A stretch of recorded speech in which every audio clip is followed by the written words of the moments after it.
What do you consider when you go shopping for dinner?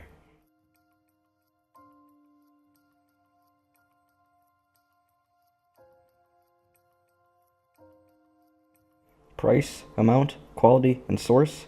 Have you ever considered the source and the conditions there which is home to animals we eat before they are slaughtered and transported to your local supermarket?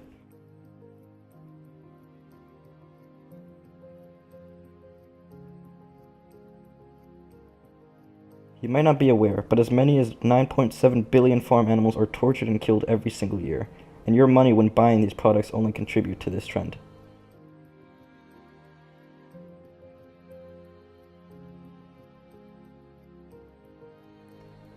How can we avoid supporting these cruel conditions for these defenseless animals, and how bad is it really?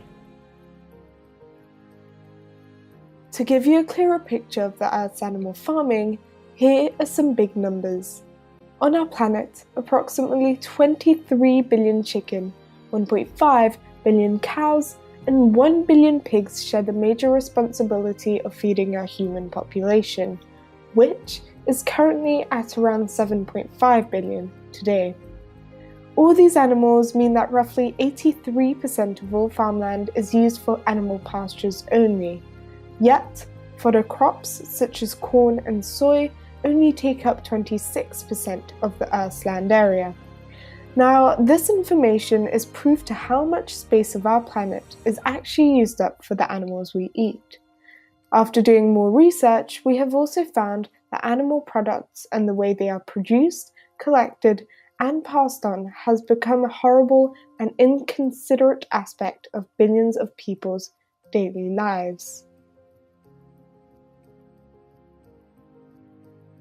Let's look at the problem in the way that might be easier to wrap our minds around. Water. Everything needs water to live and grow. It's a basic resource, but perhaps also the most important resource to exist. Whenever water's been used, we consider this used amount the water footprint. This means the water that is now missing, and this makes it easier to calculate how sustainable the production of different products really is. Knowing this, it's easy to guess that plant-based products leave a much smaller water footprint than meat and animal-based products. But to what extent is this really true? Let's compare the water footprint of 1 kilogram of sugar crops to that of 1 kilogram of bovine meat. Whereas 197 litres of water is needed to produce 1 kilo of sugar crops, 15,415 litres are needed for the exact same amount of bovine meat. Meat and dairy production actually account for 27% of our global freshwater consumption. Animal cruelty can take many different forms, although these all include international acts of violence towards animals, but also animal neglect or fail to provide the welfare of an animal under one's control. It's important that we remember that animal cruelty is not restricted to cases involving physical harm of the animal. Causing animal mental harm in form of distress, torment, or terror is also a form of animal cruelty. Torturing farm animals as to increase production of meat and animal-based products has become more popular than ever, yet it is still a very unknown topic. We believe it's time to start spreading awareness of what these poor defenseless animals go through before they land in our shopping bags. In the US, an incredible 99% of farmed animals are now bred in factory farms. This means that due to the current accepted regulations on animal welfare, 99% of farmed animals in the US will never get to express their natural behavior. Pigs love to bathe in the sun, snuffle in the mud, and create complex social relationships. Yet, in factory farms, they are confined to tiny concrete pens for their entire lives.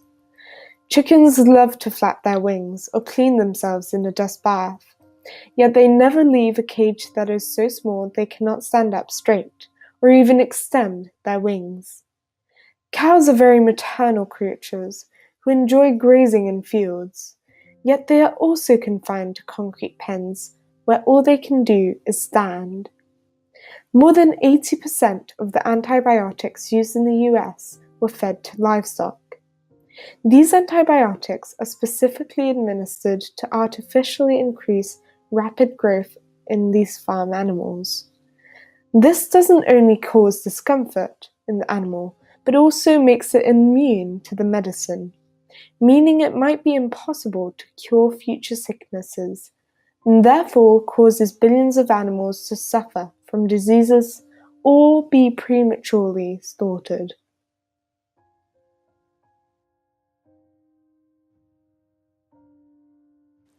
Let's take a closer look at our breakfast eggs and fried chicken wings.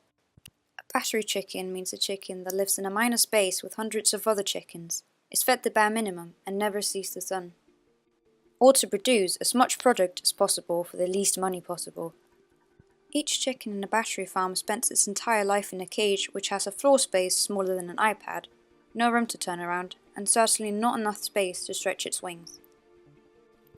They also spent their entire lives standing on metal mesh flooring, which causes pain, discomfort, and injury to the legs and feet. There's no wing flapping or dust baths for these poor birds. What about the milk we pour in our cereal and the beef between our burger buns? The natural lifespan of a cow is between 20 to 25 years. However, in factory farms, dairy cows are often considered to be spent by the time they have gone through 3 lactation cycles. They are aggressively bred, fed, and drugged to produce as much milk as possible in the shortest amount of time, which is a horrific effect of their overall health. In the factory farming world, these dairy cows are then sent to be slaughtered at the early stage of life, and horribly replaced with a fresh cow before their milk product decreases. In the dairy industry, calves are taken away from their mothers at birth, and then sent off to other farms where they will spend the rest of their short lives. The calves are not allowed to stay with their mothers, as they would drink their mother's milk, which is desired by industry for human consumption instead. Beef production is probably the least sustainable of all, having the biggest water footprint and wasting nutrients of the plants we feed them. More than 96% of the protein and 97% of the calories is lost when transferred to the meat. Dairy cows only convert 4% of the protein and 3% of the calories of the plants we feed them into beef. And what about our much beloved bacon? In the pork industry, piglets are weaned from their mothers after just 2 weeks, so that the mother can quickly be made pregnant again. Pigs, just like chickens, are forced to live extremely close, amongst hundreds, sometimes thousands of other pigs. This doesn't only mean discomfort, but also a very rapid spread of disease. More than 80% of pigs have lung infection from pneumonia upon slaughter. This infection is caused by the very dirty environment and closeness with other pigs, and is impossible to treat permanently without a change of environment and better conditions. Something factory farmers could not be less interested in spending their money on. In conclusion, it's easy to see that this rising trend of factory farming must be stopped. There simply are not enough benefits of it. Too many animals suffer from birth to death, and the water footprint is simply too large. It's time we step in and make source conditions a factor in our interest in products when shopping, so that we support the well-being of animals and not the constant suffering of them. All we need to do is help spread awareness.